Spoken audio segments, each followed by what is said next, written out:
भक्तजनों, आपको मेरा नमस्कार। आज हम आपको शिव पुराण रुद्र संहिता द्वितीय खंड अध्याय 4 सुनाने जा रहे हैं। कृपया आप उसे ध्यानपूर्वक सुनना।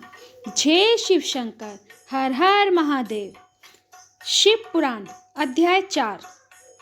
संध्या की आत्माहुति उसका अरुंधति के रूप में अवतीर्ण होकर मुनिवर वशिष्ठ के साथ विवाह करना, ब्रह्मा जी का रुद्र के विवाह के लिए प्रयत्न और चिंता तथा भगवान विष्णु का उन्हें शिवा की आराधना के लिए उपदेश देकर चिंता मुक्त करना, जो इस प्रकार से है।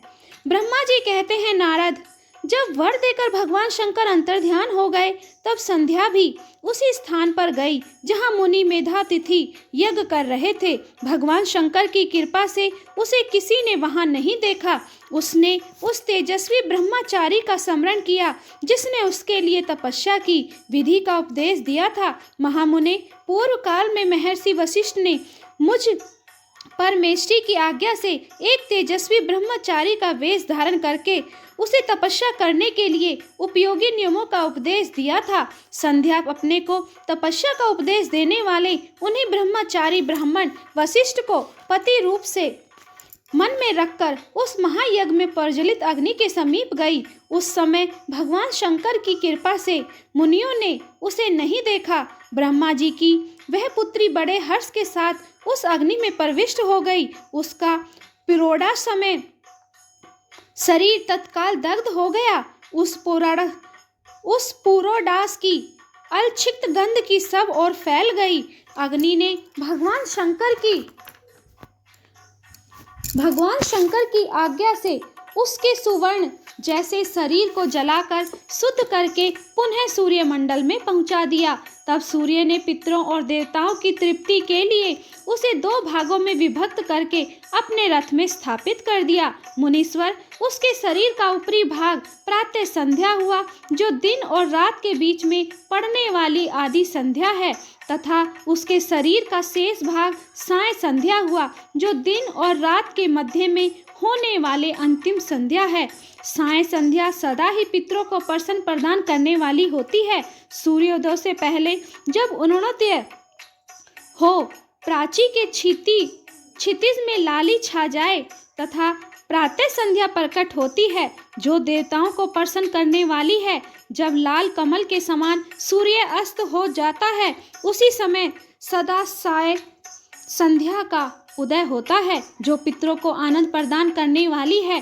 परम दयालु भगवान शिव ने उसके मन सहित प्राणों को दिव्य शरीर से युक्त देहधारी बना दिया। जब मुनि के यज्ञ की समाप्ति का अवसर आया, तब वह अग्नि की ज्वाला में महर्षि मेधातिथि को तपाए हुए सुवर्ण की सी कांति वाली पुत्री के रूप में प्राप्त हुई। मुनि ने बड़े आमोद के साथ उस समय उस पुत्री को ग्रहण किया। उन्होंने यज्ञ के लिए उसे नहलाकर अपनी गोद में बिठा लिया। शिष्यों से घिरे हुए महामुनि मेधातिथि को वह बड़ा आनंद प्राप्त हुआ। उन्होंने उसका नाम अरुंधति रखा। वह किसी भी कारण से धर्म का अवरोध नहीं करती थी, अतः उसी गुण के कारण उसने स्वयं यह त्रिभुवन विख्यात नाम प्राप्त किया।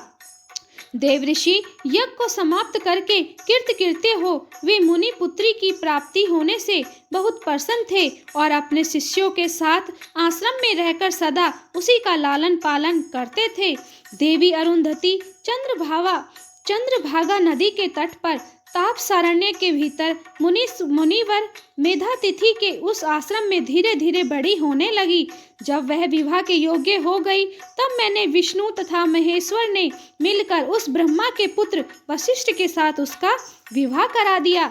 ब्रह्मा, विष्णु तथा महेश के हाथों से निकले हुए जल से शिप्रा आदि 7 परम पवित्र नदियां उत्पन्न हुई।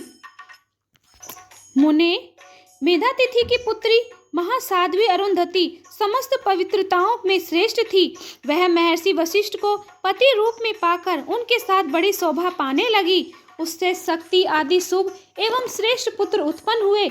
मुनि श्रेष्ठ वह प्रियतम पति वशिष्ठ को पाकर विशेष शोभा पाने लगी। मुनि शिरोमणि, इस प्रकार मैंने तुम्हारे समक्ष संध्या के पवित्र चरित्र का वर्णन किया है, जो समस्त कामनाओं के फलों को देने वाला, परम पावन और दिव्य है। जो स्त्री या शुभ व्रत का आचरण करने वाला पुरुष इस प्रसंग को सुनता है, वह संपूर्ण कामनाओं को प्राप्त कर लेता है। इसमें अन्यथा विचार करने की आवश्यकता नहीं है। प्रजापति ब्रह्मा जी की यह बात सुनकर नारद जी का मन प्रसन्न हो गया और वे इस प्रकार बोले। नारद जी ने कहा कि ब्राह्मण, आपने अरुंधति की तथा पूर्व जन्म में उसके स्वरूप भूता संध्या की बड़ी उत्तम दिव्य कथा सुनाई है, जो शिव भक्ति की वृद्धि करने वाली है।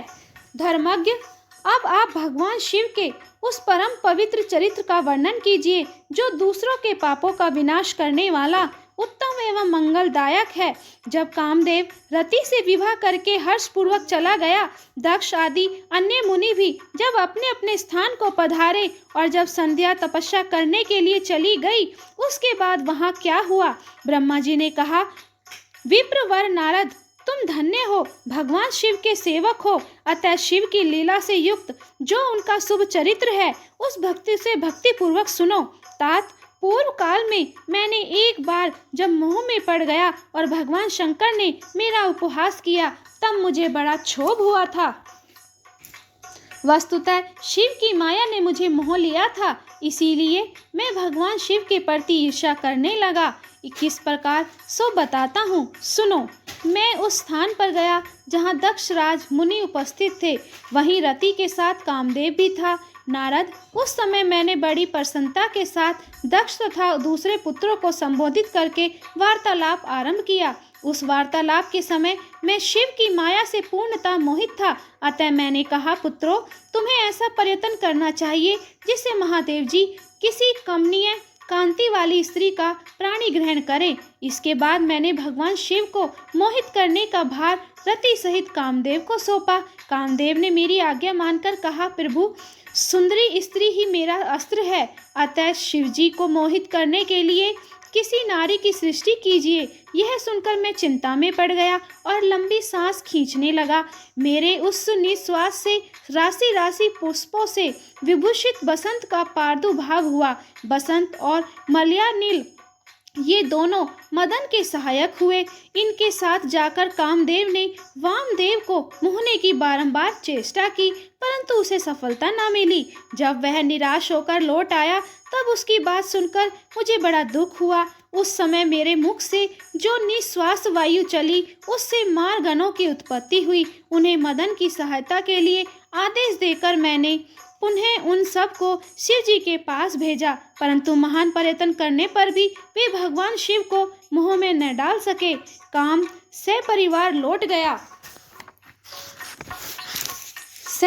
लौट आया और मुझे प्रणाम करके अपने स्थान को चला गया। उसके चले जाने पर मैं मन ही मन सोचने लगा कि निर्विकार तथा मन को वश में रखने वाले योग परायण भगवान शंकर किसी स्त्री को अपनी सहधर्मिणी बनाना कैसे स्वीकार करेंगे।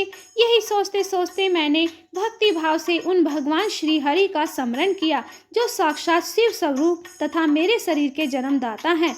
मैंने दीन वचनों से युक्त शुभ स्रोतों द्वारा उनकी स्तुति की। उस स्तुति को सुनकर भगवान शीघ्र ही मेरे सामने प्रकट हो गए। उनके चार भुजाओं शोभा पाती थी, नेत्र प्रफुल्ल कमल के समान सुंदर थे। उन्होंने हाथों में शंख, चक्र, गदा और पद ले रखे थे। उनके श्याम शरीर पर पीतांबर बड़ी शोभा पा रहा था। वे भगवान श्री हरि भक्त प्रिय हैं, अपने भक्त उन्हें बहुत प्यारे हैं। सबके उत्तम शरणदाता उन श्री हरि को उस रूप में देखकर मेरे नेत्रों से प्रेमाश्रुओं की धारा बह चली और मैं गदगद कंठ से बारंबार उनकी स्तुति करने लगा।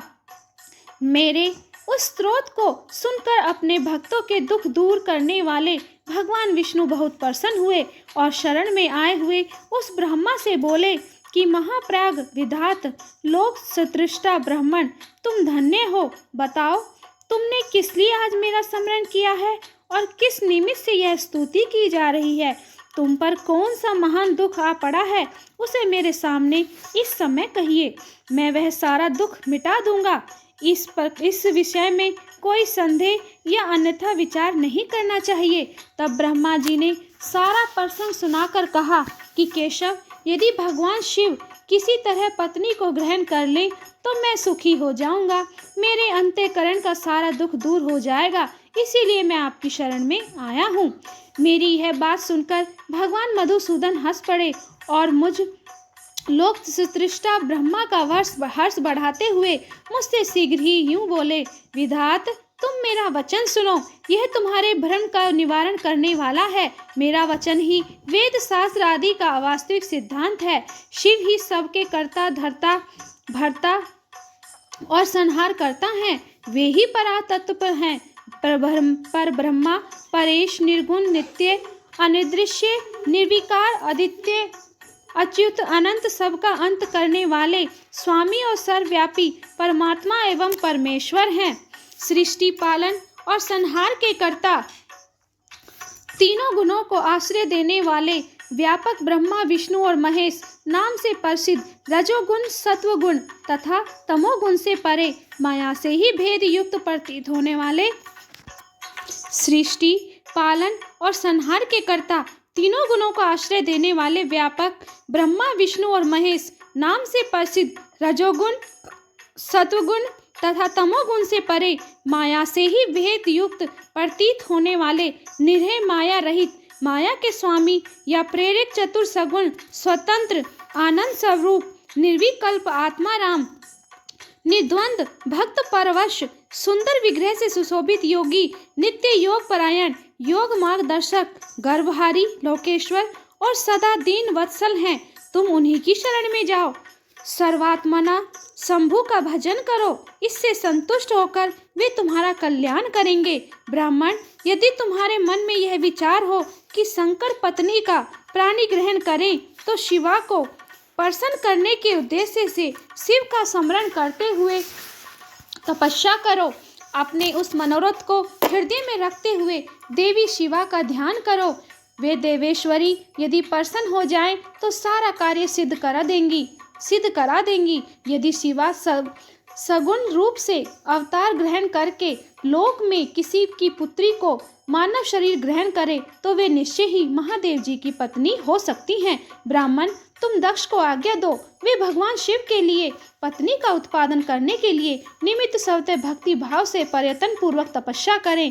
तात शिवा और शिव दोनों को भक्त के अधीन जानना चाहिए। वे निर्गुण पर ब्रह्मा स्वरूप होते हुए भी स्वेच्छा से सगुण हो जाते हैं। विधे भगवान शिव की इच्छा से प्रकट हुए हम दोनों ने जब उनसे प्रार्थना की थी तब पूर्व काल में भगवान शंकर ने जो बात कही थी उसे याद करो। ब्राह्मण, अपनी शक्ति से सुंदर लीला विहार करने वाले निर्गुण शिव ने स्वेच्छा से सगुण होकर मुझको और तुमको प्रकट करने के पश्चात तुम्हें तो सृष्टि कार्य करने का आदेश दिया और उमा सहित उन अविनाशी सृष्टिकर्ता प्रभु ने मुझे सृष्टि के पालन का कार्य सौंपा। फिर नाना लीला विशारद उन दयालु स्वामी ने हंसकर आकाश की ओर देखते हुए बड़े प्रेम से कहा, विष्णु, मेरा उत्कृष्ट रूप इन विधाता के अंग से इस लोक में प्रकट होगा जिसका नाम रुद्र होगा। रुद्र का रूप ऐसा ही होगा जैसा मेरा है, वह मेरा पूर्ण रूप होगा। तुम दोनों को सदा उसकी पूजा करनी चाहिए। वह तुम दोनों के संपूर्ण मनोरथों की सिद्धि करने वाला होगा। वही जगत का प्रलय करने वाला होगा। वह समस्त गुणों का दृष्टा निर्वेश एवं उत्तम योग का पालक होगा। यदि तीनों देवता मेरे ही रूप हैं तथापि विशेषतः रुद्र मेरा पूर्ण रूप होगा। पुत्रों, देवी उमा के भी 3 रूप होंगे। एक रूप का नाम लक्ष्मी होगा जो इन श्री हरि की पत्नी होंगी। दूसरा रूप ब्रह्मा पत्नी सरस्वती है और तीसरा रूप सती के नाम से प्रसिद्ध होगा। सती उमा का पूर्ण रूप होगी, वे ही भावी रुद्र की पत्नी होंगी। ऐसा कहकर भगवान महेश्वर हम पर कृपा करने के पश्चात वहां से अंतर ध्यान हो गए और हम दोनों सुखपूर्वक अपने अपने कार्य में लग गए। ब्राह्मण, समय पाकर मैं और तुम दोनों सहपत्नीक हो गए और साक्षात भगवान शंकर रुद्र नाम से अवतीर्ण हुए। वे इस समय कैलाश पर्वत पर निवास करते हैं। परजेश्वर, अब शिवा भी सती नाम से अवतीर्ण होने वाली है, अतः तुम्हें उनके उत्पादन के लिए यत्न करना चाहिए।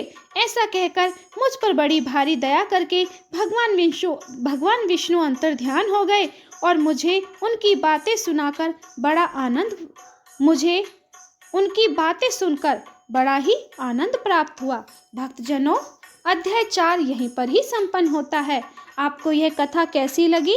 अगर अच्छी लगी हो तो लाइक, शेयर, कमेंट और सब्सक्राइब करना और प्रेम से बोलना, जय शिव शंकर, हर हर महादेव।